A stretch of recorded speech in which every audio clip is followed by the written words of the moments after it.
ఇప్పుడు నేను అడుగుతున్నా, జగన్మోహన్ రెడ్డి నువ్వు ఎవరిని మోసం చేస్తున్నావు? క్రైస్తవుల్ని మోసం చేస్తున్నావా? హిందువులు మోసం చేస్తున్నావా? సాక్షాత్తు మీ అమ్మమ్మ జయమ్మ గారి మీద చర్చి కట్టలేదా పులివెందల్లో?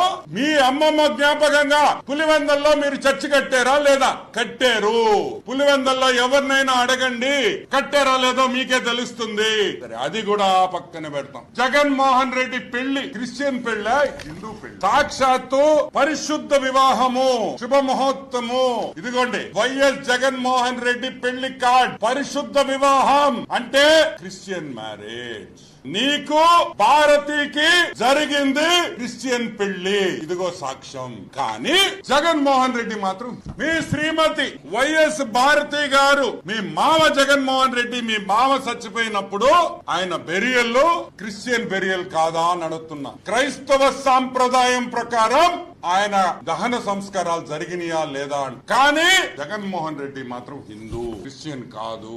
మీ తండ్రి గారు వైఎస్ రాజశేఖర రెడ్డి, మా పెద్ద ఆయన, గర్వంగా చెప్తా, మా పెద్ద ఆయన వైఎస్ రాజశేఖర రెడ్డి చనిపోయినప్పుడు ఏ పద్ధతిలో అంత్యక్రియలు జరిగినాయి? క్రిస్టియనా హిందువా? క్రిస్టియనే కదా. సరే, అది కూడా పక్కన పెడతాం. నువ్వు ఇచ్చిన అఫిడవిట్ లో, సిబిఐ అఫిడవిట్ లో, సిబిఐ వాళ్ళు వేసిన అఫిడవిట్ లో నువ్వు క్రిస్టియన్ అని చెప్పి రాశారా లేదా? నువ్వు ఇచ్చిన అఫిడవిట్ సిబిఐ దాంట్లో నువ్వు క్రిస్టియన్ అని నువ్వు రాసుకున్నావు. ఓకే, అది కూడా పక్కన పెడతాం. నేను అడిగే ఒకటే పాయింట్, ఎవరిని మోసం చేస్తున్నావు? ఎవరిని మోసం చేస్తున్నావు? యేసు ప్రభువా తండ్రి, ఈ మోసగాడు, నీ పేరు చెప్పుకొని ఓటడిగిన మోసగాడు ఈ రోజు నీతో సంబంధం లేదు, నాకు సంబంధం లేదు, యేసు ప్రభు ఎవరో నాకు తెలియదు అంటున్నాడు నీ బిడ్డ. తండ్రి, కళ్ళు తెరువు తండ్రి, భస్మం చేయి తండ్రి ఇతన్ని. యేసు ప్రభువా, హల్లెలూయా.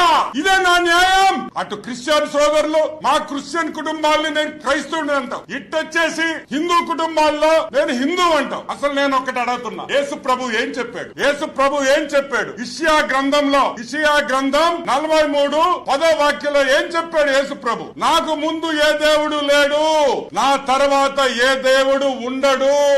ఉంటే వేడిగా ఉండండి, లేకపోతే చల్లంగా ఉండండి, అటు ఇటు ఉండద్దు అని సాక్షాత్తు యేసు ప్రభువే బైబిల్లో రాసినారు. ప్రభు రాసిన వాక్యం ఇది. కానీ అటు వేడి ఉండదు, ఇటు సల్లంగా ఉండడు. ఇతను హాఫ్ టికెట్ కాబట్టి 50-50లో ఉంటాడని కూడా మీకు మనం చేస్తున్నాం. సాక్షాత్తు యేసు ప్రభు చెప్పిన మాట నేను చెప్తున్నా. ఇతను దానికనే ఇతను హాఫ్ టికెట్ అనేది. ఎందుకంటే అటు ఇటు కాకుండా ఉండే వ్యక్తి అని కూడా మీకు మనం చేస్తాం.